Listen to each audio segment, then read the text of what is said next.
Hello there and welcome once again to my channel. If you're new here, please subscribe. If you have already subscribed, please help share the video so that more and more people can keep learning what we are sharing. What I'm sharing also may attract comments, may attract situations of corrections or additions, especially on things that have not been mentioned or put into play, or either they're in dispute that require further researching and further justification, because it is a very exhaustive topic, such that when I say Luhya, several people understand and know that there is a large conglomeration of people from Western Kenya who are Bantu speakers, and they speak one common language called Luhya. I want to surprise you just a little bit. The word Luhya was actually conformed in the 50s and was emphasized more between the 50s and the 60s.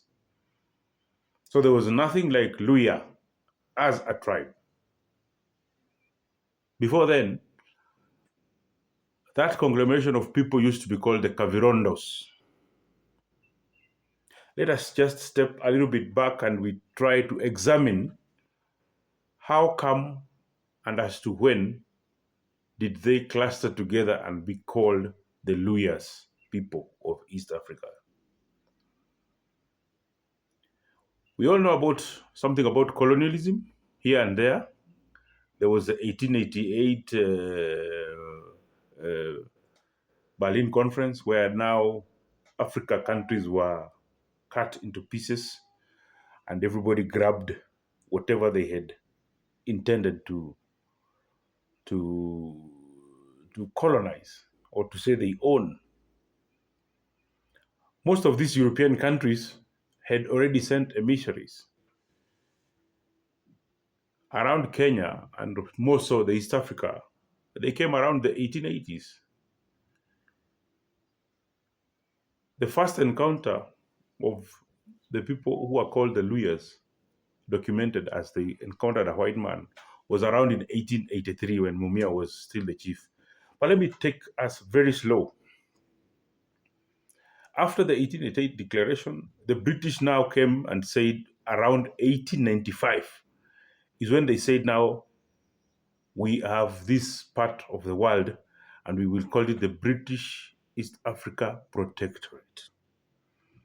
And by then, I think, if history is not judging me wrong, it had no defined boundaries of what we are calling today Kenya, Uganda, and Tanzania. It was a landmass that was cutting towards the other side that has the Kilimanjaro, going upwards until the River Nile, and then going on the other direction and taking part of the Sudan, and coming down and taking part of now the Somali. Now that was the British East Africa Protectorate. But eventually, I think we got them to say this is part now becomes the Ugandan Protectorate and this part becomes the Kenyan Protectorate. I think Ugandan, it was informed more because the Ugandan system had already established governance in the form of the Kabaka. And he claimed the land up to around a place called Naivasha. How that changed from Naivasha, not being part of the Uganda, to that being part of Kenya is something, again, we will do research on, and I will eventually come with that dialect. Now, the Luhya. First of all, there are several ways of writing the word Luhya. There is one that has Y-I-A, Luyia. And I think that might be the correct version. There is another one that has H-Y-A. And then there's another that has GHYA. Those are semantics. But when you mention either of them, however careful you might be to pronounce them as clearly as they might not sound, and somebody successfully deciphers that you mentioned the three versions of the word Luyia, it might still lead to the same point. And that is, you're discussing about now the Luyia peoples of East Africa. Why East Africa? It's because the Luyia peoples are a bit scattered. We will go into that detail later on. So if before then they were called Kavirondo, then why then were we eventually became to be called Luyia? There was one historian amongst other local leaders who had at least touched books that led a movement that tried to separate Kavirondo Nilotes and Kavirondo Bantus. It was called John Nahwanga B. Osogo. Among the first people to write about Luhyas, he's written the book History of the Abaluhyas. In his research,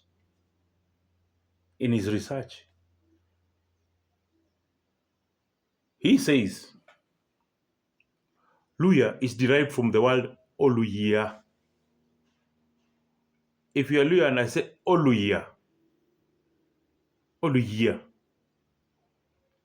something that burns, something that is burning. Now, for Osogo, he says the word Luhya superficially came from the word of burning. Now, why burning? Because he says in those olden days, when our civilization was more traditional, the Luhyas, with their several dialects, would understand each other across East Africa.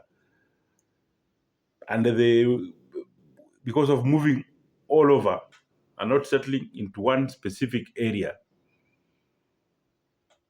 they would encounter each other. And how they would identify with each other is by at least two things. One, any Luhya who was moving around, and when night falls and they settle down, that they used to hold campfires just to establish their presence from either wild animals or human beings. So that campfire would burn throughout the night. And whenever someone else came and saw the fire, they would know there's somebody there.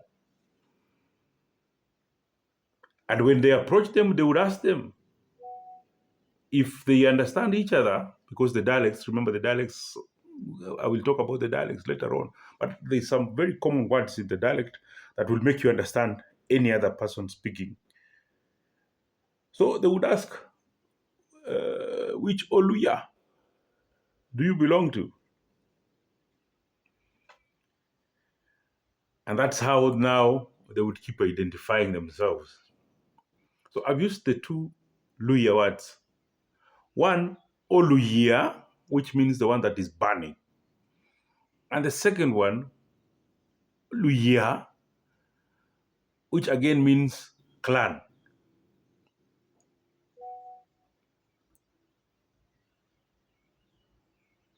That is how now J.B. Osogo came up with that etymology and said, then let these people who can manage to converse in that same language, Bantu language, be called Abaluhyas. So therefore, the word Abaluhyas has got three meanings that I can derive from. The first one I've said, the one who belongs to that campfire, Abaluhyas. So we belong to that campfire that is burning. The second one would mean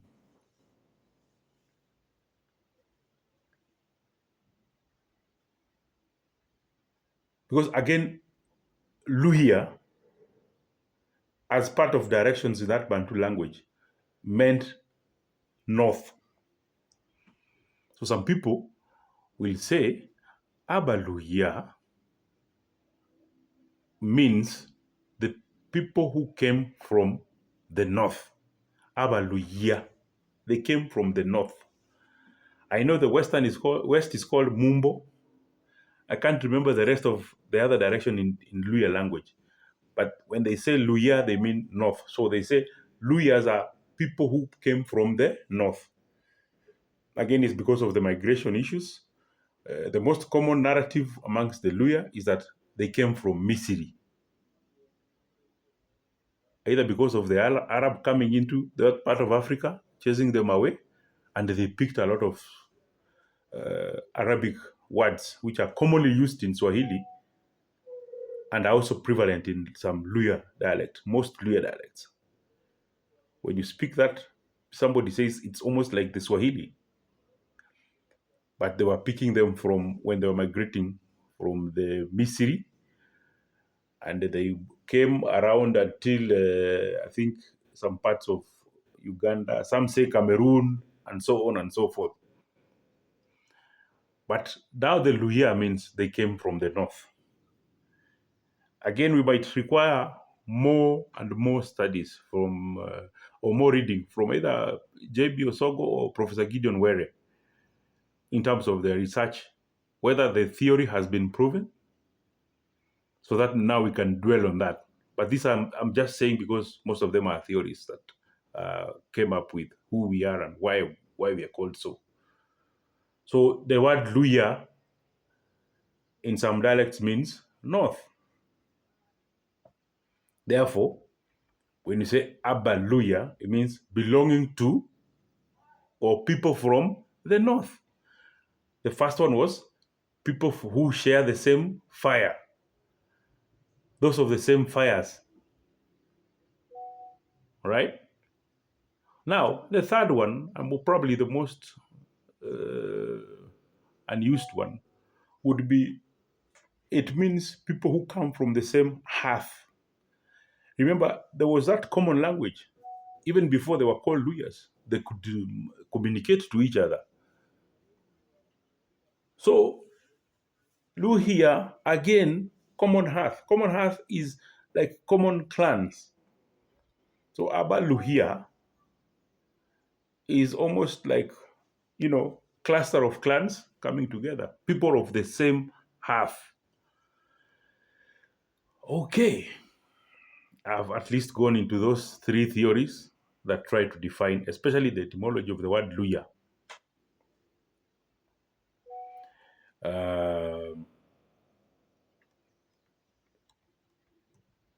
In the Luya languages, right now, people will say there are some dialects that are not understanding each other. What is the word?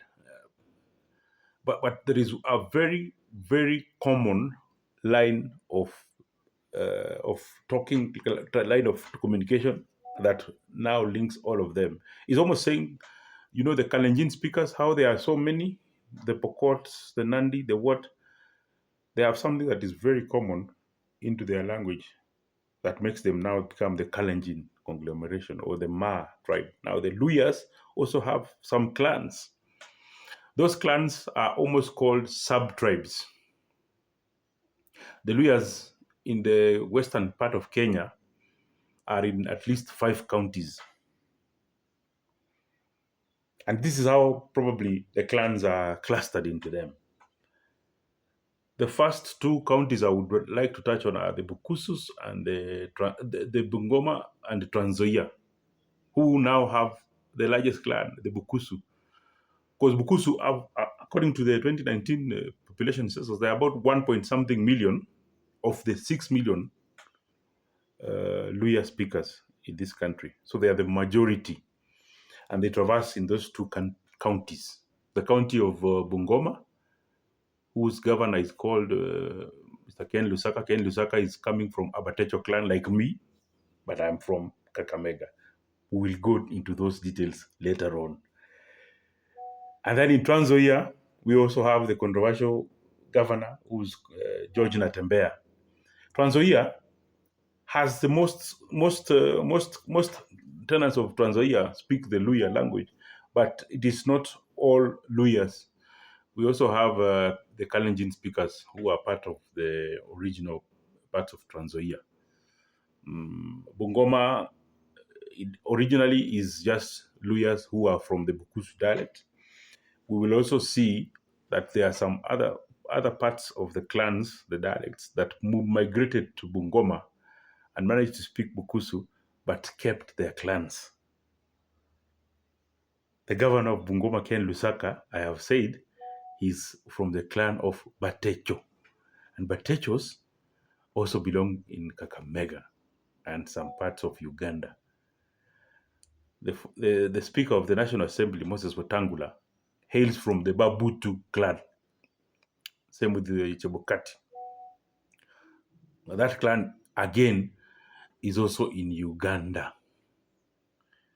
It's a question of explaining a lot of the theories which I've tried to indicate earlier on, that Uganda formed a strong basis of the migration of the Luhyas into the present day Kenya. That's why there's a lot of clusters in Uganda that harness the Luhya or speak Luhya or understand Luhya. So from Bungoma and Trans Nzoia counties, we have now the Vihiga. Vihiga County has at least 3 dialects, sub-tribes, clans. The Maragoli, Abaluhyas. Abaluhyas are the famous people that gave us the song Mwana Wamberi Wayaye. That's a very famous Luhya song, sung almost by everyone. It's originally a Maragoli song. Now you know. Personalities from Vihiga County in Maragoli include our Prime Cabinet Secretary, Musalia Mudavadi. I'm still working on his paper. It will very soon be dropped here. Within the Vihiga, also there's other two clans. There is the Tiriki, which is also a very controversial Luhya dialect. Controversial because some claim that it is a Kalenjin, some claim it is again the Luhya dialect. But what they practice and how they speak, there is a common line of Luhya-ness there. The third clan, who now form a lot of cultural significance in this country, are the Abanyole. Abanyole. Wanyore. Wanyore. When you see somebody said Wanyore, Abanyore. I think somebody said they also were part of the Bunyoro kingdom in Uganda. Some say Banyankore, I don't know. There is that line of thought. Probably if you know something about that, you can just put it down in the comment box. The other county is Busia County. Busia also has several other clans. We have the Abahayo. One famous Hayo is our former Attorney General, Amos Wako. We have the Marachi. We have the Nyala. The Abanyala, there are some Abanyalas of Busia, there are some Abanyalas of Kakamega. I am one of the Abanyalas of Kakamega. Abanyalas of Busia, you might want to mention somebody like Ababu Namwamba. Then there are Samias, also is another clan there.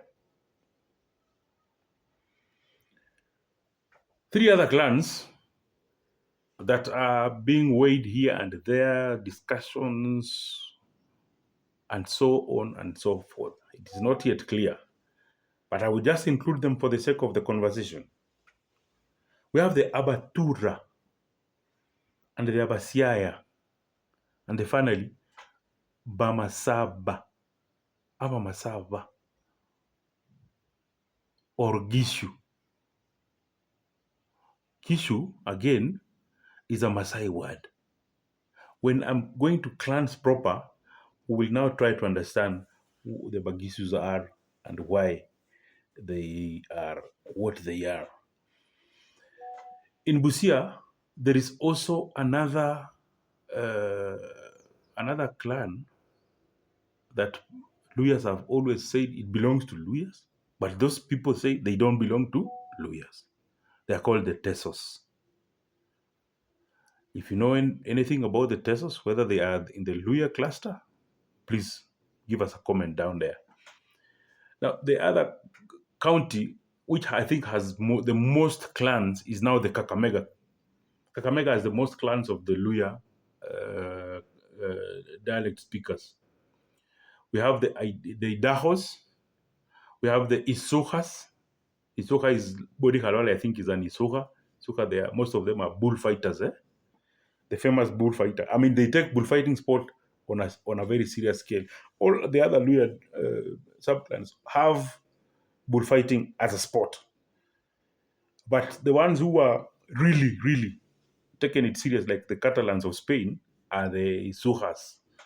And the Isujas are the ones that surround the bigger part of the Kakamega town itself. We also have the Cabras. Cabras, also known as Abakavalasi. Kavalasi, because I think they were saying there were people who were shooting a lot, like the horses. And also, it is said that Kabaras are also part of the Banyalas. So the Banyalas they were Banyala of Kabaras, Banyala of Kakamega, who are called Banyala Vandombi or Banyala Muhamba, sorry. Then Banyalas of Busia, once I've talked about Babu Namwamba, which now are the Abanyala of, I'll remember the word. There is Abanyala of something. Abamumbo. I don't know. If you can decipher it, the better. Please give it us down there. So the Cabras are also part of the Abanyalas, but they are just Cabaras. You have the Kisas and the Maramas. These are in the present day Butere.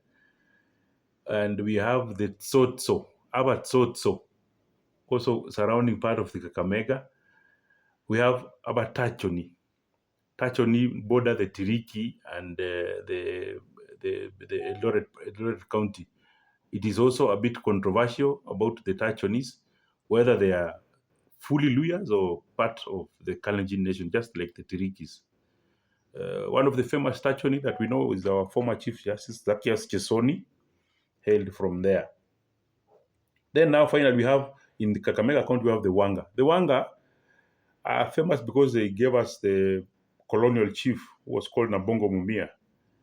The chiefdom still is present up to today at the Esiembejo Palace. That's where the king practices his kingdom.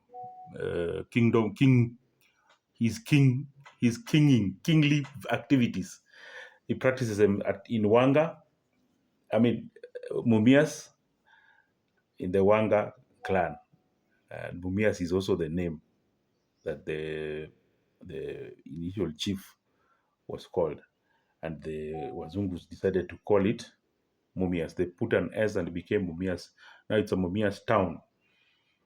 That belongs to straight the Bawanga people. They are Bawanga speakers of the Luhya community.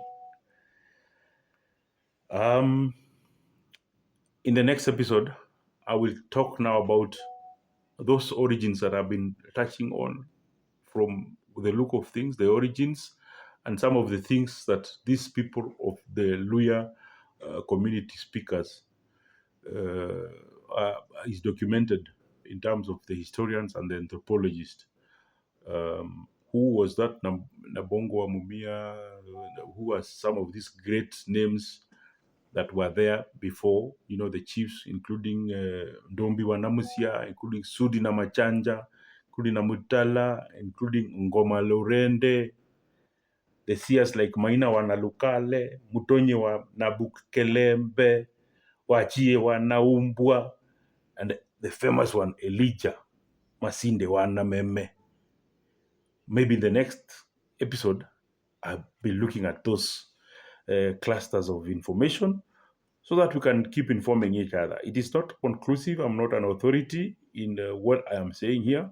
I'm just saying this because I have also read a lot and I've also listened a lot of the old people talking, and I have also done a lot of research myself around there.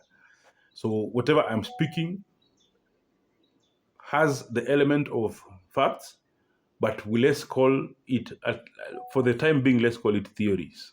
There's a lot of theories about who we are, where we come from, and probably that part of history that now brings us together, and we are called so that we are called Abaluhyas. So please join me in the next episode. Click the like button, subscribe. Let's catch each other in the next episode.